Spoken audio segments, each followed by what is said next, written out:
Hey ambitious professionals, it's Linda Rayner of lindarainer.com, guiding you to a career and life you'll truly enjoy. And today I'm going to dive in and talk to you about how you can look good on video calls and feel confident when you are either in a work meeting through video call or you're interviewing. So let's get to it.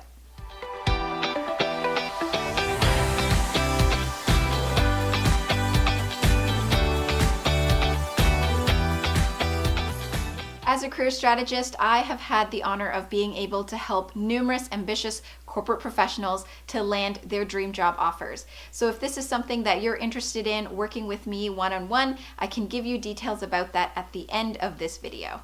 Nowadays, many of us are faced with this situation where we have to work remotely, work from home, and as a result, we're having to do a lot more video calls to have meetings with our coworkers, or if we're looking for a job, we're interviewing with recruiters and hiring managers, but it's all done via the web. So whether it's Skype or FaceTime or Zoom or Google Hangouts, whatever platform it is, I am wanting to share with you my best tips on how you can look your best on camera during video calls so that you can set the best impression. Now this is a pretty in-depth video because I'm going to be touching on all aspects.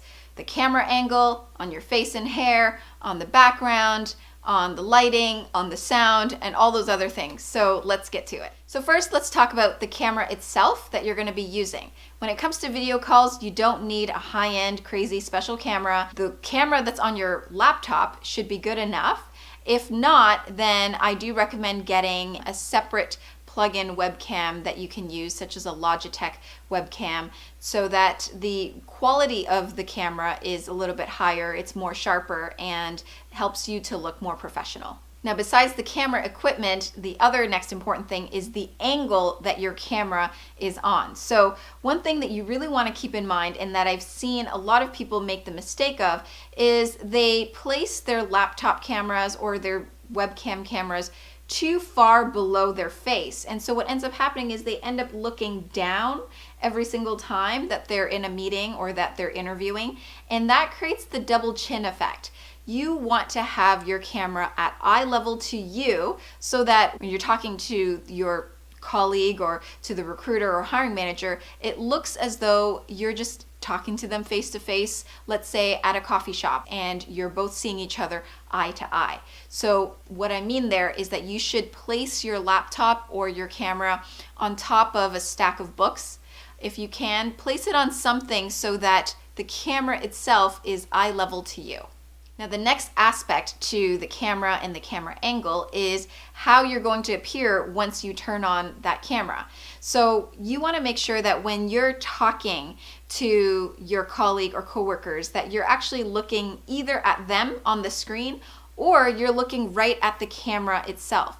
Don't make the mistake of looking at yourself. I've seen that happen where people end up looking at themselves throughout the entire time that they're talking, and it's very obvious that you're looking at yourself, and also it causes you to lose focus of what you're trying to say. So focus on either the camera itself, so it makes it look as though you really are looking at your coworker or your recruiter or hiring manager, or looking at the person just on the screen. So really try to focus your energy on who you're looking at, and that will help with whatever it is that you're trying to communicate. The next area of discussion when it comes to looking good on video calls is lighting. So when it comes to lighting, you want to make sure that you're sitting in front of a nice big open window rather than sitting in a dark, dingy room. So the lighting is really, really key here. First of all, you want light to be in front of your face, coming at you so that it illuminates your face and it illuminates the background behind you. You do not want to have any harsh lamps that are, I've seen it before where people have their table lamps sitting on their desks and then they turn that on and that's the only thing that they have on, and so it's just illuminating only one side and it makes you look harsh and almost creepy.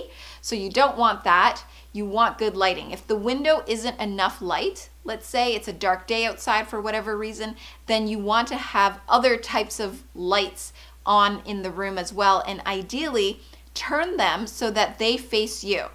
The reason why lighting is so important is because it really sets the tone and the impression for the individual who's watching you as to how they should feel about you. If you look like you're in a bright, cheery environment, they're going to associate that with you. You know, it really does matter how you appear on camera, because you want to appear on camera the same way that you want to appear in person. You want to look professional, you want to have a certain image that you're portraying, and so having the right lighting is key to being able to achieve that. So if you are someone who normally wears makeup, if you're a woman, for example, who normally wears makeup when you go to the office, then I say keep it consistent. Wear makeup when you're doing video calls on camera, because you want to look just as professional over camera as you do normally in person. And even if you don't normally wear a lot of makeup, I would suggest putting on just some light makeup, even out your skin tone, darken your eyebrows, put on some eyeliner, put on some color on your cheeks, because what happens is the camera has the ability to make people look very gaunt.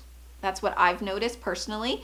And so if you don't shape up your face a little bit with some color, with a little bit of makeup, it can make you look extra tired on camera. And it can make it look as though you just simply rolled out of bed and turned on your camera to have the meeting. So if you want to avoid that at all costs, then put on some makeup before you go on a video call, because that is going to help to make you look a little bit more refreshed, and it's going to add some color to your face. Now for the guys, I know that makeup isn't necessarily something you might be interested in. However, if you're someone who's normally clean shaven when you go into the office, just because you're at home doesn't mean that that should stop. You should maintain that clean shaven look. Whatever look you've had before that you felt was professional and was portraying who you were individually, then you want to maintain that on camera. Now when it comes to hair, I find that with hair, as long as you're keeping it neat, especially in the front, that's really all that matters. So for the ladies,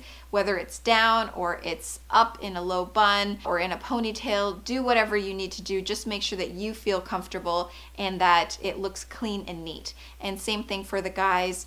Comb your hair, make sure that it's clean and neat, and that should be good enough. Okay, so we have 2 areas left. We're going to talk about clothing, and then we're also going to talk about the backdrop or the background. So first, let's talk about clothing. Obviously, when you're in a webcam call, video call, all that's showing really is whatever is from your chest on up. So what really matters is whatever you have on top. So you want to think of business on the top and party on the bottom, meaning wear whatever you want on the bottom. If you just want to wear your pajama pants to be comfortable all day because you're working from home, that's absolutely fine. But on top, you want to keep whatever top that you would normally wear in person to the office, you want to keep that consistent when you're on camera as well. So for the ladies, if you normally wear blouses or cardigans or sweaters, whatever it is, then wear that. And for the men, if you normally wear a suit, I wouldn't really necessarily say you need to wear a suit. I actually think that that's over the top, that's too much, because they understand that you're working from home. Instead, maybe go for a collared shirt and a sweater on top or something along those lines.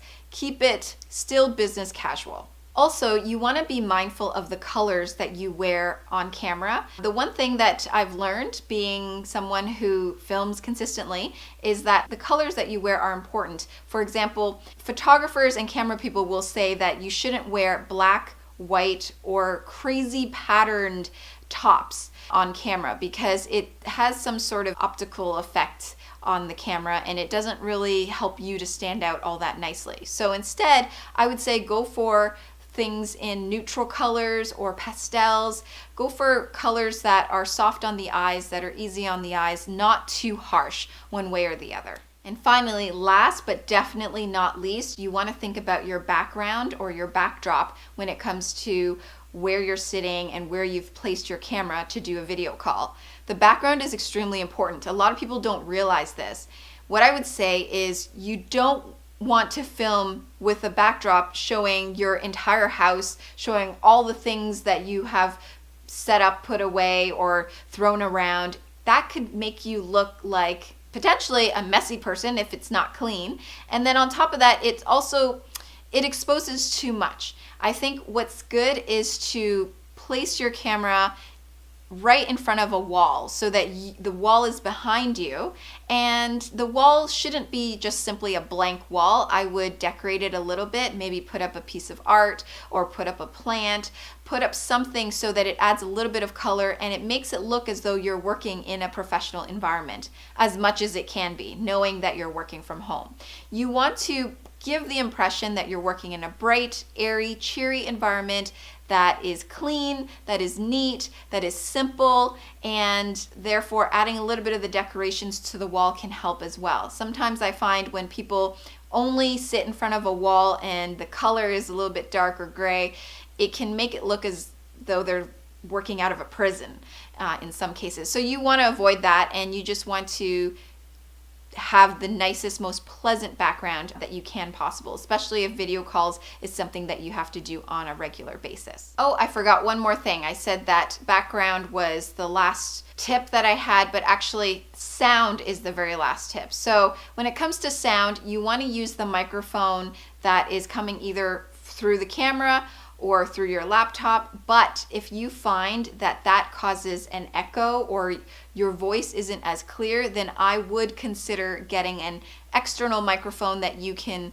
plug into your laptop and then bring that around from behind your ears and have that as your microphone. If you can find one that looks discreet, that's ideal. If not, then you can definitely use a headset with a good quality microphone. It is really important to have good quality audio, because as much as people are looking at you when you're doing a video call, what they're really there for is to listen to what it is that you're trying to say and what you're trying to communicate. If that's not coming off clearly through the video, then that can potentially impact your professional image. It can impact what people pay attention to when you're talking, and it can impact whether they take you seriously.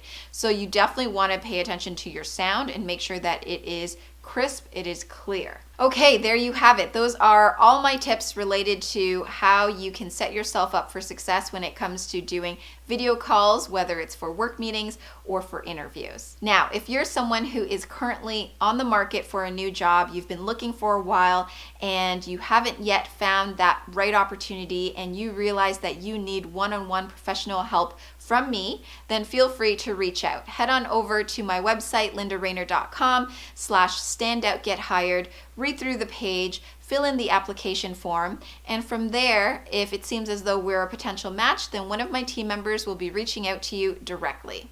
If you like this video, then please give it a thumbs up, subscribe, share this with your friends. Thank you so much for watching, and I will see you in